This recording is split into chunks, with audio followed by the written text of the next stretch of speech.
This is the best moments of the BBQ Central Show in 10 minutes or less. Ever wish you could re-listen to your favorite interview or segment?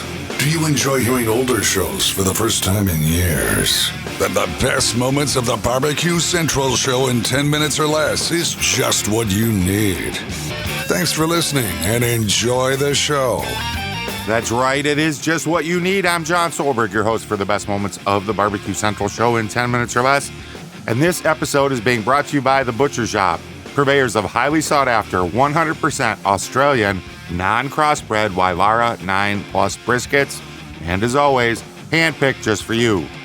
The Butcher Shop has been retailing the finest meats for the past 15 years and is run by the father and son team of Kevin and Jordan Green. Every week they're shipping out competition quality meats to the biggest names in the competition scene across the nation. Simply put, teams who use the Butcher Shop win, and they win often.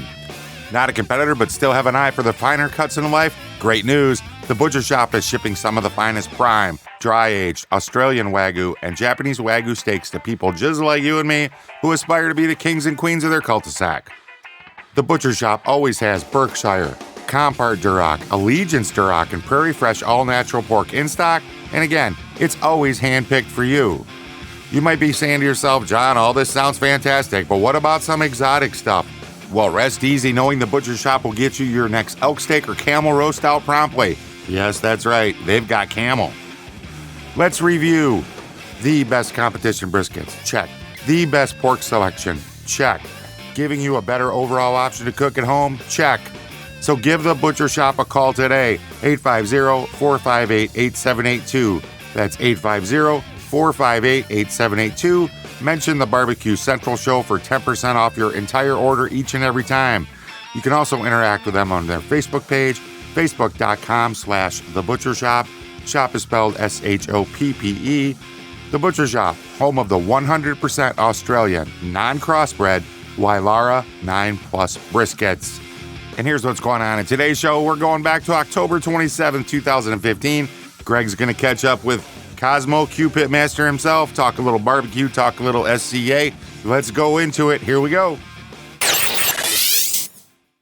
Well, my next guest is seen on the competition barbecue circuit, but this past weekend went down to Texas for the Steak Cook-Off World Championships, and all he did was walk away with the first place trophy. Here to recap the win, talk a little steak cooking, is the pitmaster of Kosmo's Q competition team, Darian Khosravi, joining me here on the show. Darian, how are you, buddy? I'm pretty good, Greg. How are you doing? Absolutely fabulous, my friend, and appreciate you joining me tonight. So lots to get to when it comes to talking about the steak cooking and all this great stuff that you did down in Texas. But if you could, can you talk to me a little bit for the folks that might be just tuning into the show for the first time or haven't gone through the extravagant run of archives here on this show? A little bit about yourself, kind of how you got into this whole competition barbecue thing. Well, it started 10 or 11 years ago. We just, I guess mostly like everybody else, see something on TV and think you could do it. And then we found a competition here close. So we entered that, was lucky enough to get our name called, and just got hooked ever since. And I ain't looked back, to be honest with you. Just been going at it every year. Darren, if you hadn't got the first call, is it something that you still would have? Did you have enough fun at the first one, call or not, where you would have went back anyway? Yeah. We had a good. I did a lot of work though back then. 10 years ago, it was a lot different than it is now. Now I sleep till 6:30 in the morning, where back then I never went to bed. So, but I still would have went back because at the end of the day, man, I just love cooking. Just the cooking aspect that I absolutely love, and not to mention the socializing with all the people.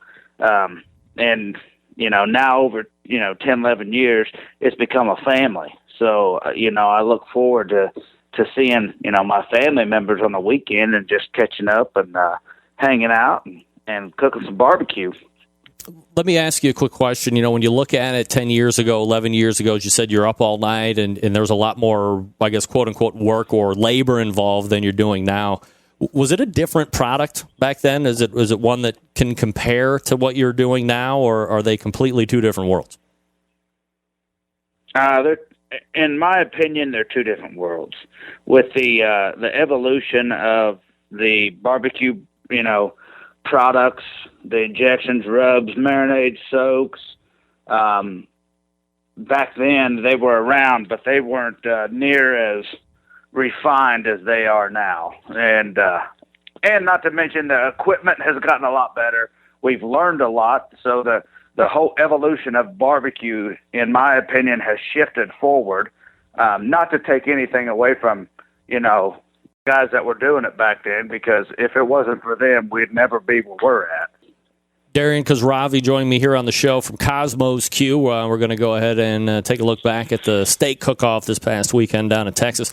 All right, so, there was a huge barbecue competition this weekend, a number of other ones too, but obviously the most well-known one was the Jack Daniels. We were just talking to Bill Gillespie about that this past segment. Also, there was the SCA event, the big steak cook-off. So is that something that you had to qualify for previous to getting down there, or kind of, if you can, kind of give me the run-up to that steak cook-off situation?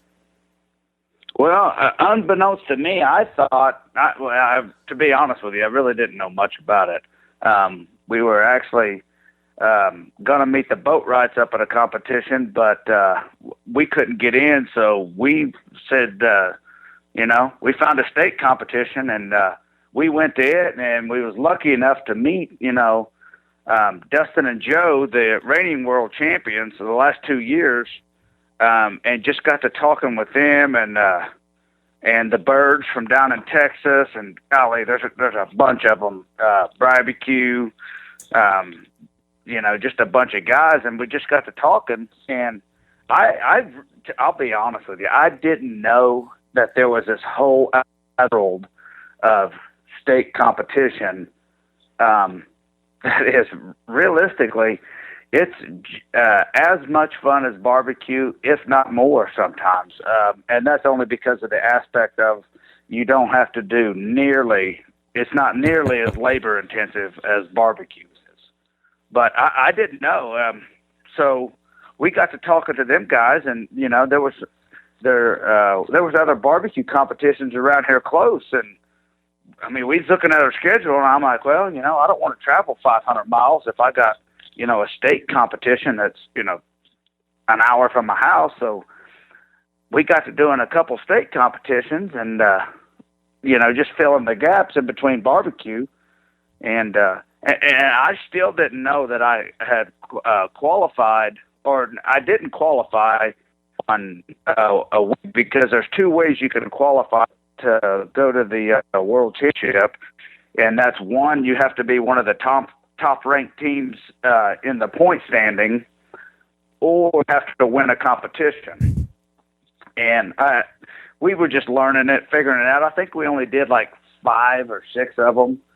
And at that point, I think it was just 4 or 5. And somebody had said, hey, man, dude, you're 3 points away from being qualified to go to the world champion. And I'm like, what? I didn't know nothing about it. And I actually had a friend, he brought the spreadsheet over to my house. He's like, look where you're at. And I was like, oh, I didn't know. So I was like, well, hell, let's go cook a steak competition. We wasn't doing nothing that weekend, so we packed up and head down to Sweetwater, and we got lucky enough. We just needed a 9th place call, and we got lucky enough. We got 6, and that got us into the top points into the SCA championship. So we got an invite on that. All right, so if you can, when you get down to the national championships this past weekend, how many teams are in? And I guess, for the folks that really don't know much about it, I mean, you said yourself you didn't really know too much about it. Is it just like a one-day thing? Do you bring your own meat? Kind of set that scene for us if you could. And you pay your entry fee and you go down there, and when they have the cooks meeting on Saturday, that's when they put all the meat out on the table, and then they go to a lot system, and that's how you get to pick your meat. on the whole, as you're looking at the table of meat, I mean, is it all pretty similar stuff? There isn't one that, you would feel shafted if you had to go last, right? You would think that, right? Yeah, kind of. But actually, the guy that got second place at the championship, I think he picked 61st, so he was almost dead last in picking steaks. That's why, as you get your steak, this isn't obviously like an overnight situation that you're, used to at a traditional competition with prep and injection and all this other crap. So on Saturday, how do you prep the meat? How do you set up the grill? Some of the cooking tricks, if you could. You want to know what Darian did in 2015? Head on over to the BBQCentralShow.com. Hit the link in the show notes. It'll take you to the complete episode. You can find out what he did. I got a feeling it's vastly different in 2015 than it is today. I'm betting they weren't tying them up like hockey pucks and painting perfect cross hatches on them and their weird little bastardized steak thing. And anyway, hey, while you're over on the internet, make sure you check out The Butcher Shop on their Facebook page, facebook.com/The Butcher Shop. Mention the Barbecue Central Show when you put in an order, and you're going to save 10% each and every time. And until next time on the best moments of the Barbecue Central Show in 10 minutes or less, I am your host, John Solberg. Now get yourself outside and cook something.